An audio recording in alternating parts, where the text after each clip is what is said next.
par ces temps difficiles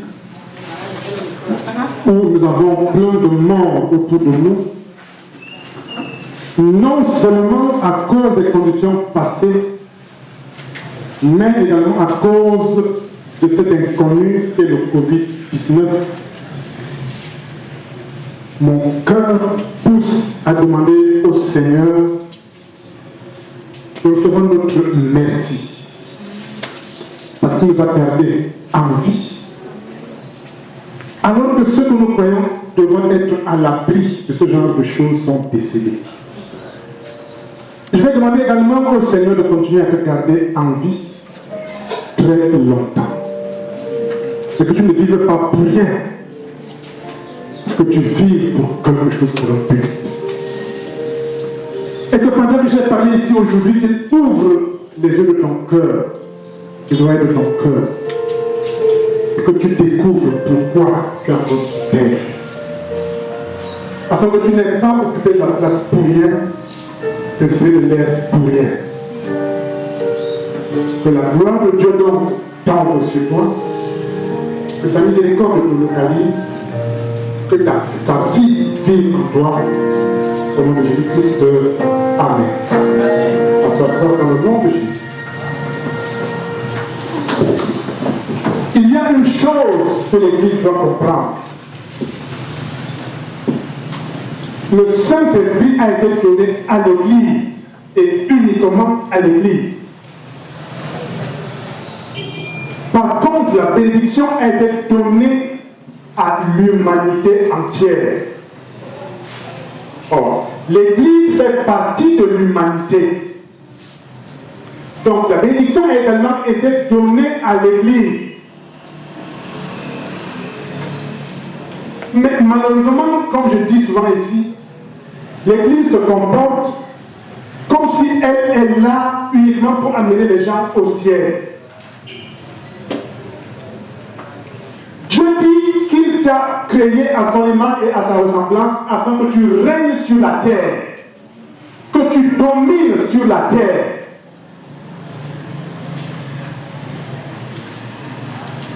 Tu n'iras pas régner au ciel. Tu n'iras pas manger au poisson braisé au ciel. Tu n'auras pas des enfants qui réussissent au ciel. Au ciel, tu vas aller uniquement pour adorer Dieu. Donc la mentalité de l'Église du chrétien doit absolument changer.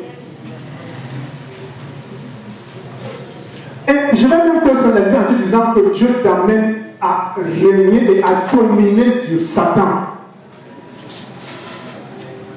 Amen. Mais ce n'est pas en pleurant et en pleurnichant. C'est en connaissant ta place en tant que fils de Dieu, en tant que né de nouveau. Remarquez une chose. Lorsque le diable dit à Jésus, si tu te prosternes devant moi, tous ces biens, je vais te les donner. Jésus n'a pas repris Satan pour lui dire attention, ces biens ne t'appartiennent pas. Non.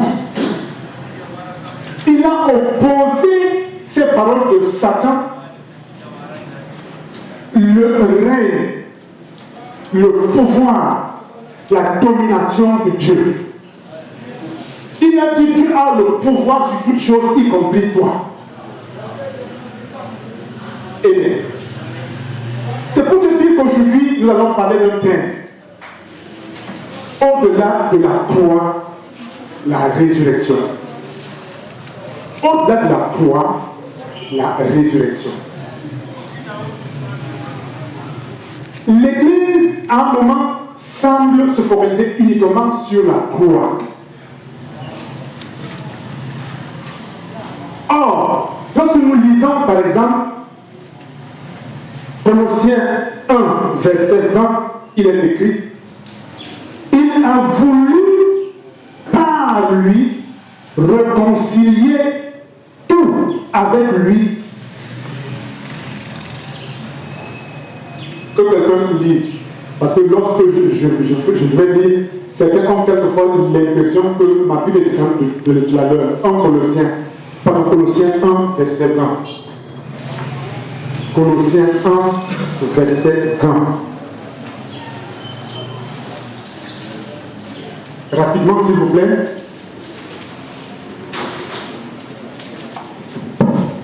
Colossiens 1, verset 20.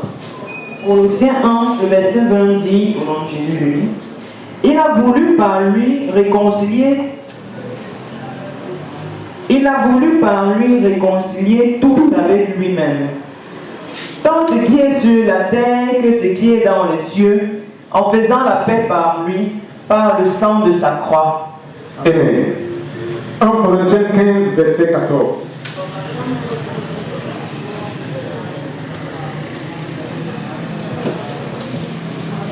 Corinthiens 15, le verset 14 dit, et si Christ n'est pas ressuscité, notre prédication est donc vaine, et notre foi aussi est vaine.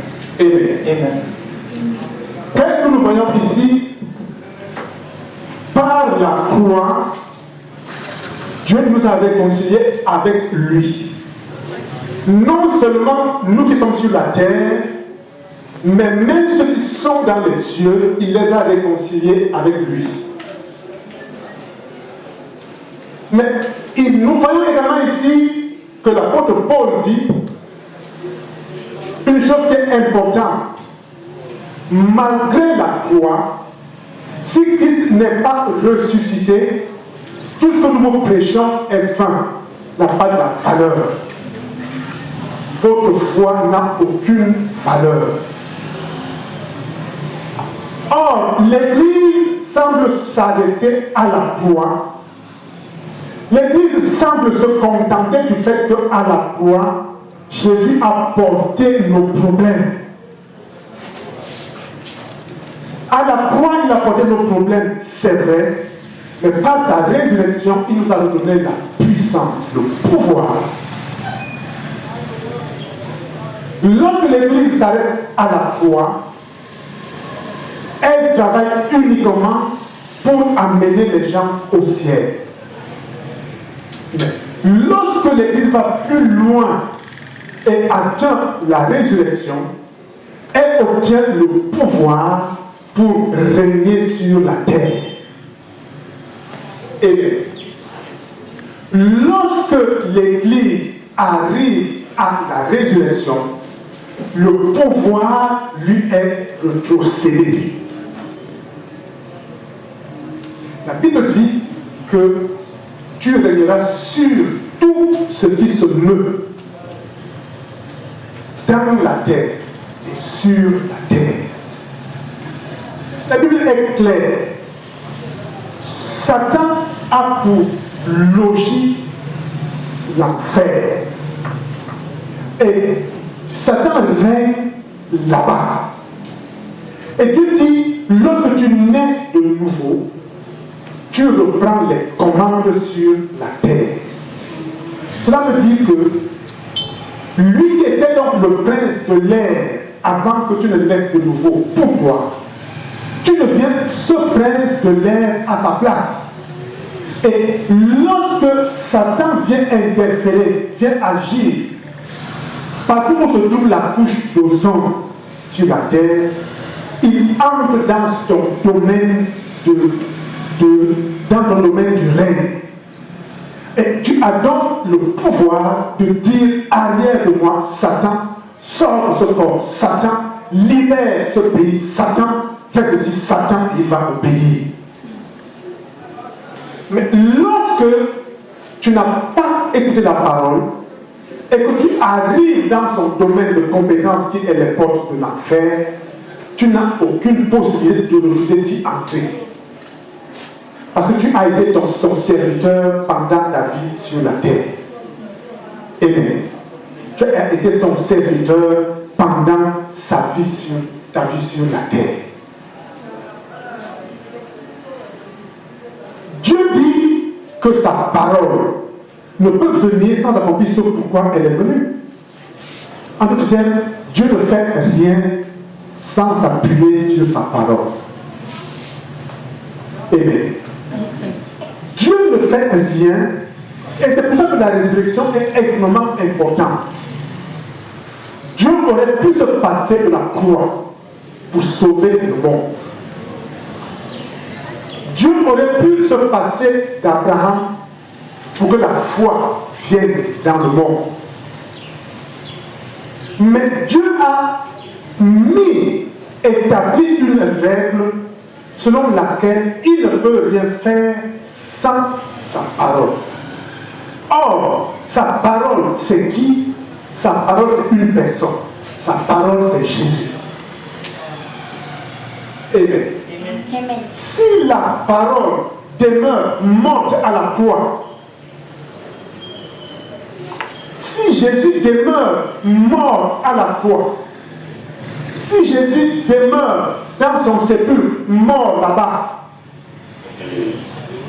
Dieu n'aura plus un élément pour s'appuyer afin de faire des choses dans ta vie. C'est pour ça qu'il a ressuscité sa parole.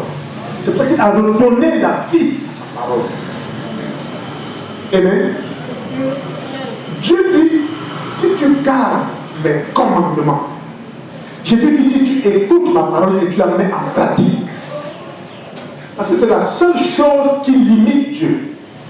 Dieu est un Dieu illimité, mais il dit, j'accepte, j'établis la règle, que la seule chose qui me limite, c'est ma parole. La seule chose qui limite Dieu, c'est sa parole. Rien d'autre. La seule chose qui limite Dieu, c'est sa parole. Il dit, au commencement était la parole. Et toute chose a été faite par quoi? Par la parole. Rien de ce qui a été fait n'a été fait sans la parole. Amen. Amen. Toi qui es ici aujourd'hui, tu vas élever ta voix, tu vas parler au Seigneur. Tu vas dire au Seigneur, je voudrais que ta parole que j'entends ce matin impacte mon cœur, domine mon cœur, domine ma pensée, domine ma volonté, m'englobe. Élève ta voix et parle au Seigneur. Parle au Seigneur, je n'ai pas dit murmure, je n'ai pas dit parle dans ton cœur, parle au Seigneur. Parle avec foi, parle avec autorité, parle avec conviction.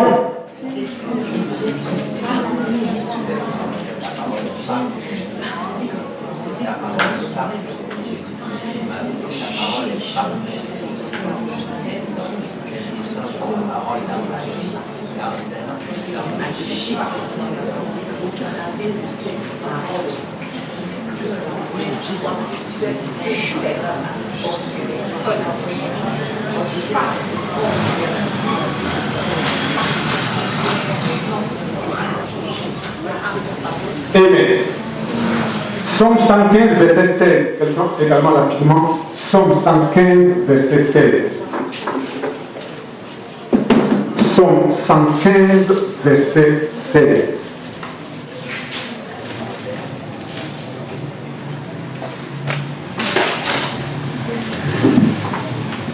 Rapidement. Somme 115, verset 16 dit, au nom de Jésus. Les cieux sont les cieux de l'Éternel, mais il a donné la terre au Fils de l'homme. Les cieux sont les cieux de l'Éternel. Mais lui qui a créé la terre a donné cette terre au Fils de l'homme pour qu'il la gère, pour qu'il y règne et pour qu'il y domine. Vous êtes ensevelis avec Christ. Votre ancienne vie est ensevelie avec Christ. Vos péchés sont ensevelis avec Christ. Vos faiblesses sont ensevelies avec Christ. Mais lorsqu'il sort du tombeau, par la puissance de Dieu, vous ressortez avec Christ par la même puissance qui impacte votre vie nouvelle. Et lorsque vous ressortez avec cet impact-là, le péché n'a plus de pouvoir sur vous. Satan n'a plus de pouvoir sur vous. Mais l'apôtre Paul dit que nous devons travailler ardemment à notre salut. Qu'est-ce que cela veut dire? Que lorsque nous sommes ressuscités avec Christ et que le péché n'a plus de pouvoir sur nous, si nous commençons à mener une vie de péché, alors le péché s'établit au-dessus de nous. Satan s'établit au-dessus de nous et a la domination sur nous. Et nous perdons notre pouvoir de décision sur notre vie et la vie de notre prochain sur la terre. Amen. Il dit, si nous menons une vie de péché, à nouveau, le Seigneur s'éloigne de nous. Parce que la Bible nous dit qu'en Dieu, en Christ, en le Saint-Esprit, il n'y a pas l'ombre d'un péché. Il n'y a pas l'ombre d'un ténèbre.